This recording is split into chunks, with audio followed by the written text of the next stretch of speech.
The Blackmagic 6K Pro is an absolute beast of a camera. With its internal battery, you can shoot for a solid 20 minutes, which is enough to make one of those vines everyone's talking about. But if you do want to shoot a little bit longer, I suggest you get one of these V-mount batteries and power it for a good 5 to 6 hours, which is enough to make, I don't know, one of those OnlyFans everyone's talking about. Let's go. Now, in recent years, V-mount batteries have gotten a lot smaller. They used to be quite large, very heavy, and required their own charging kind of station or dock. Nowadays, you can find these smaller ones. It's a 99 watt-hour one. It's in my hand, and there's one on the camera right now. And there's also a 50 watt-hour kind of version you can buy. Now, these are from ZG-Cine, and they've been kind enough to send me one of these, but they haven't sponsored this video. You can also get the same sort of batteries from other companies. I think Smallrig now makes them as well. And they've kind of become the new standard for smaller camera rigs such as this one.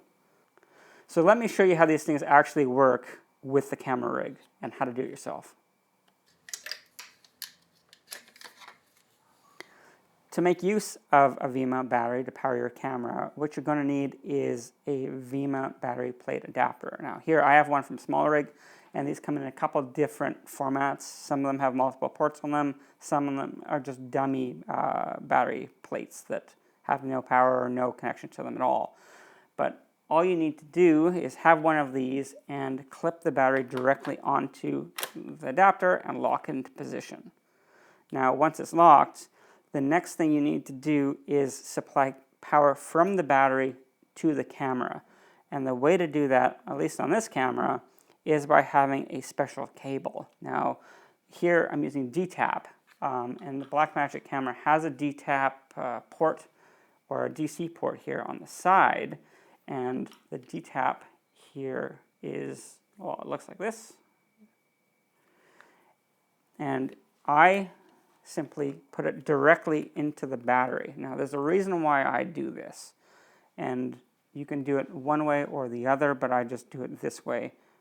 Simply due to cable management, because not only am I running the camera off of the V-mount in this case, I am also running the Nucleus Nano follow focus off of this, and I am not running the monitor off the battery, and I'll get to that in a moment. Now the reason why I do not run a monitor, or in this case the HDMI or the wireless HDMI transmitter from the battery, is due to a problem inherent with powering cameras and display devices off the same power source. It is possible to fry the HDMI connection in the camera depending upon the order at which the various components power on. And that order, even if it's done properly, still has a slight possibility of damaging components in the camera. And that is why, in this circumstance, I'm running the HDMI transmitter off of its own battery and skipping the V-mount completely. I don't want to be in a situation where I've forgotten to turn one of them off or forgotten to turn one of them on, and by virtue of my rushing around on set, or someone else is rushing around on set, forgetting the order at which things turn on and damaging equipment. Because the last thing you want on a day is for your HDMI to fail on you, and now your first AC can't pull focus, or the director doesn't have their monitor, or everyone else goes dark on this camera, except for the one person who's able to look at the back screen of it. So safety for me says never power a monitor or HDMI transmitter or anything else requiring the HDMI port off of the same battery that's running the camera. So the other thing I am using the V-mount battery plate adapter to charge or to power is the Nucleus Nano follow focus. Now, it has its own DTAP, and it doesn't go into the battery. I have it going into the battery plate adapter itself. The battery only has one DTAP out. The plate only has one DTAP out. Both things require DTAP, so it's really up to you which one you want to choose. And in this case, I just have it here because this cable is just long enough to do that. And I have the camera being charged from the battery itself because the cable is simply longer and it can reach around the back and feed itself power that way. So once the battery is seated on the V-mount adapter plate and your D-tap is plugged into the battery, if you go directly into the battery, the light will appear on the standby power light will appear on the Blackmagic 6K Pro, and when it says on, you can just turn the camera on and it'll boot up in seconds, and you're basically ready to start shooting. If you go into this particular battery plate, you have to turn the battery plate on, and there's a button on this battery plate, and the blue light goes on, and now anything that is plugged into this plate is now being powered by it. So in this case, like I said, the Nucleus Nano is now on, and also anything else you want to plug into the plate will then be on and ready to go. Like I say, it's up to you. The one thing I don't like about these batteries, one thing I think that they could have improved, is a physical on-off switch, because the moment you plug anything into these batteries, it's effectively on.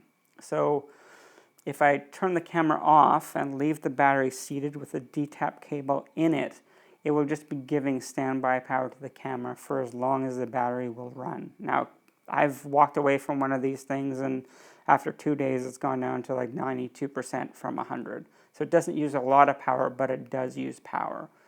So the reason why I went with the ZG-Cine batteries is a lot of it's due to cost. The 99 watt-hour versions are about $190 Canadian. I found them on Amazon, and the 50 watt-hour versions are cheaper. I don't know how much they are. They're just cheaper. They must be because they're smaller.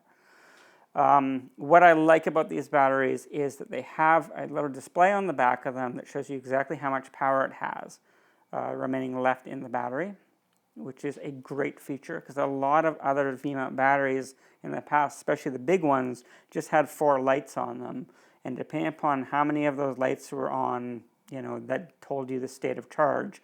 But yeah, that's 25% increments effectively, and the 100% increment doesn't last very long. It lasts like 3 minutes, and it's got 3 dots on it, at least in my experience.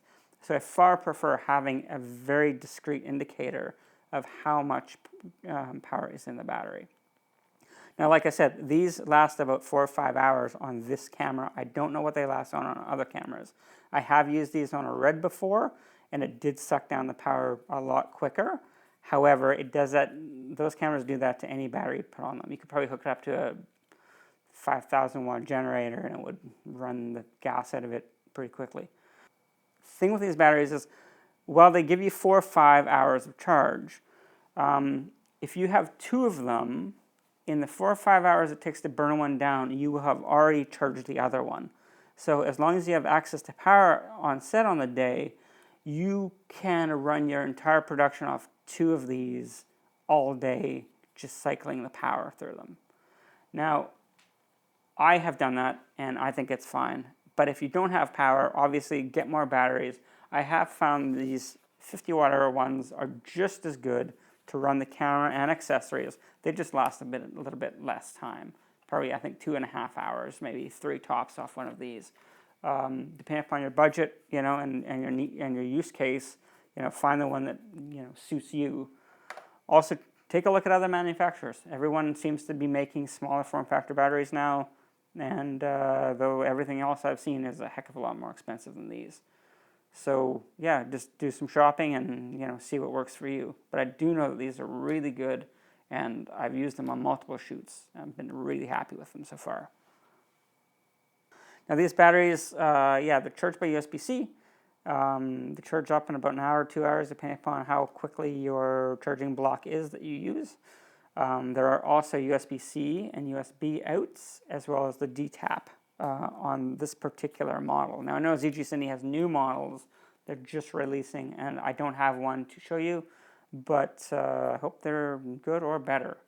The 50 watt-hour one that I have is effectively similar, except it has a DC out on it, and I don't know why that is. I don't know why the models are different and why they gave the smaller version of the battery an extra port, but if you need DC out, great. Another thing with these batteries that I find really nice is due to the ports on them, you can charge any other accessories you like on them. I've used these to simply travel with and charge a cell phone. If you have lights or anything else that charges by USB-C, whether it's like those letter aperture MCs or MT tubes, you can, in a pinch, use one of these batteries to charge one of those batteries, so you actually can use more accessories on the day. I don't recommend it, but you can do it in a pinch, and it has actually helped out a number of times when I've been shooting. So if you have any questions about using VMount batteries with the camera that I have not answered in this video, put it in the comments below. If you liked the video, hit like. If you want to see me make more videos like this about camera equipment, rigging, lighting, working on set, hit subscribe. Should be making more videos soon. It also really helps the channel and helps Nathaniel there behind that camera out as well. And how many YouTubers can say they have their own dedicated camera operator on the other side of the camera you're looking through? Not very many. Now you got your camera powered and ready to shoot, and go out and shoot that vine you've always wanted to, or you can shoot a feature film or Quibi. Quibi, you got to take the camera, you got to make it like 90 degrees. I hear it's really popular, people love it. Other than that, happy shooting, and I hope to see you again. Bye.